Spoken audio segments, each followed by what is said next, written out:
Today I'm going to be showing you how to build effortlessly with this mod. It's called World Shaping Wands, and it has 10 wands that do a lot of actions that will change your world in a very simple manner and fast, mostly fast. So here we have the wand of coatings. The thing about the wands is the UI with the shape selector. You can do a square, a hollow square, you can increase the thickness of the square, a hollow ellipse, you can do a diamond, a filled diamond. If you want the dimensions to be symmetrical, use this toggle. All of the rectangles will be squares and all of the ellipses will be circles. Triangles would be isosceles. You can also do half shapes, a semicircle, and you might want the diameter being drawn. And you can do it vertically, all of the shapes. There are also lines in any direction, also cardinal lines. This is called inverse selection. Instead of painting a circle, you paint like its shadow, for example. And you can pop this out, close the UI, and use this way. The wand of building can place any of these object types, as you can see, and it can also activate the paint sprayer. Here I can take cactus, and it is deep red because I have deep red paint in my inventory, right? But I can make it so that it uses the paint sprayer from my wand settings. I can paint it yellow, cyan, black, shadow. There's also the inventory view. The reason why it was cactus in the first place is because I had it selected. But if I didn't have it selected, it would be red brick because it's the first one in order. So this one's first, it will pick this one, right? You can just use this selector and it will work. So let's remove all of this paint because it's getting kind of ugly. And there we go. That's the wand of building. It works with blocks, it works with walls. For example, if you want to build this gray brick wall, you will build, and if you want to paint it, you can just paint it with a regular paint sprayer. You can build a little platform here. You can use, for example, something like this, a straight line that goes very far along, and it works.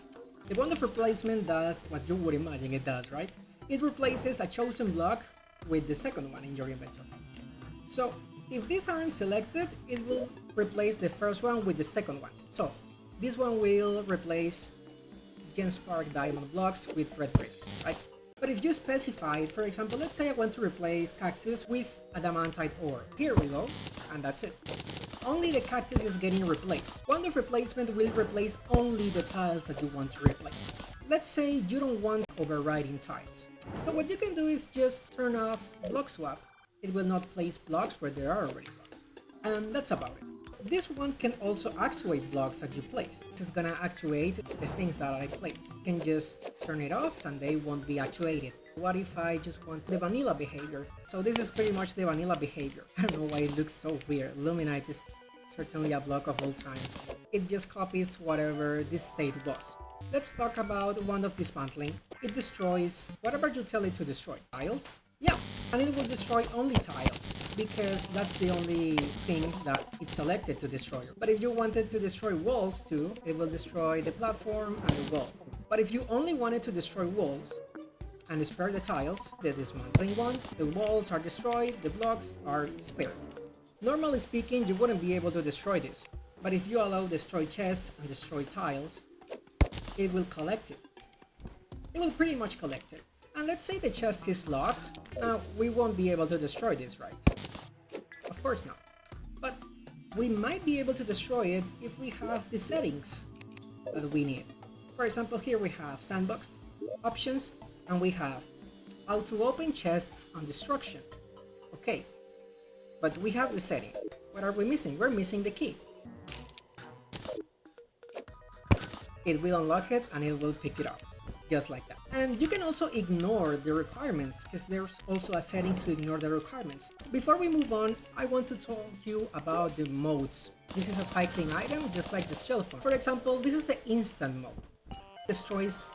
Here you can see that my character is showing the wand because I am holding click. And as I stop holding it, it will not show it anymore. I must be holding it to determine the selection. Select mode is just pretty much determine the two endpoints of the shape that you want, right? So if you want to do an ellipse, you can do it like this. Click 1, click 2, and it destroys whatever is in. So the demonstration would be like this. And I only had to click twice. I didn't have to hold the click at all. Just click once, click twice, and that's about it. The confirm mode, it's like the select mode, but doesn't execute instantly.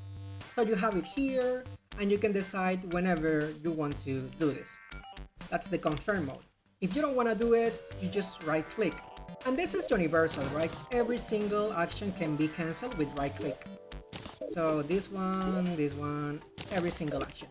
The stamp mode pretty much lets you define a shape, and you can then repeat it.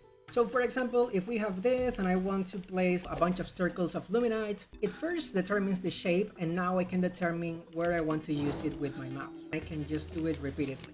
You can pretty much hold it, because that would be channeling. Oh, my bad.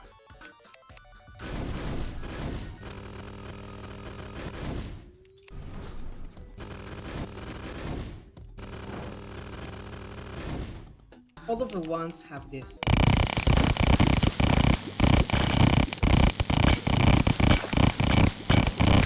Now, in case you were wondering what does this even mean, this little icon that I have on top of my head, well, this icon is pretty much a warning for your next action. This icon means that your next click is gonna do something. Because I have my stamp ready, my next click will pretty much do an action. That's the reason why if you have an instant wand, it will always show. But if you have a select wand, it will not. Because it needs 2 clicks, but as long as you do the first one, your next click will do stuff. There are like 50 of them. So for example here, as I'm ready to place, the icon appears. And the icon color matches the mode color. Oh shit, I'm destroying everything. Well, that's kind of annoying. Let me just undo that. I didn't mean to do that. Yeah, that was rough. I would rather not destroy the walls, just the blocks, thank you.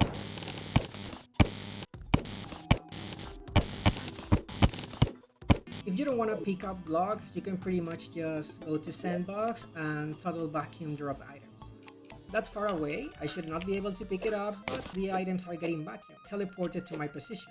There's also the Carefree mode. When we enable it, now none of our actions will consume materials. Here I can have 8 diamond gems per block, but I can place as many as I want because I'm Carefree mode. Let's get here, we can protect it. This is the wand of Safekeeping. It doesn't let you do any actions in an area that you protect. So I cannot dismantle it at all. I cannot dismantle anything. Let me unprotect the tiles. Now I can dismantle them, but I can destroy the walls with my settings. But since the walls are protected, it is not possible to destroy them right now. We can remove the protection of the walls, and now the walls are free real estate. We also have the wand of torches. It's very straightforward. It also has its own inventory view, and the main option is placing torches. So it can place them in this pattern, which I call Manhattan. It's a diamond lattice, and let's just have both spacings to be 10. If we place it in a rectangle, it will look pretty much like this. You can also use the grid pattern if you prefer it, just like this, and you can remove them easily, like this. They will all be removed, and I pick them immediately because I have vacuum items on. But now, there's other things that you can do. For example, if we have confirm mode, and we place these ones, we can just change the reference point. So, for example, here we have the first valid tile. And this is valid because it has a wall behind it. For example, what if we wanted to be the 1 position? So here you can change the reference tile that you want to use. If you don't want to use exactly that one, you can use the mouse position in confirm mode. And you can pretty much have the original tile to be any tile that you want.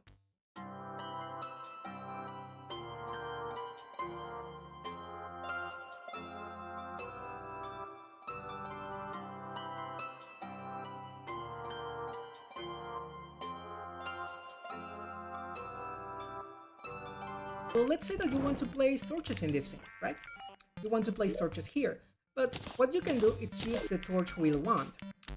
This pretty much will just go alongside blocks placing torches.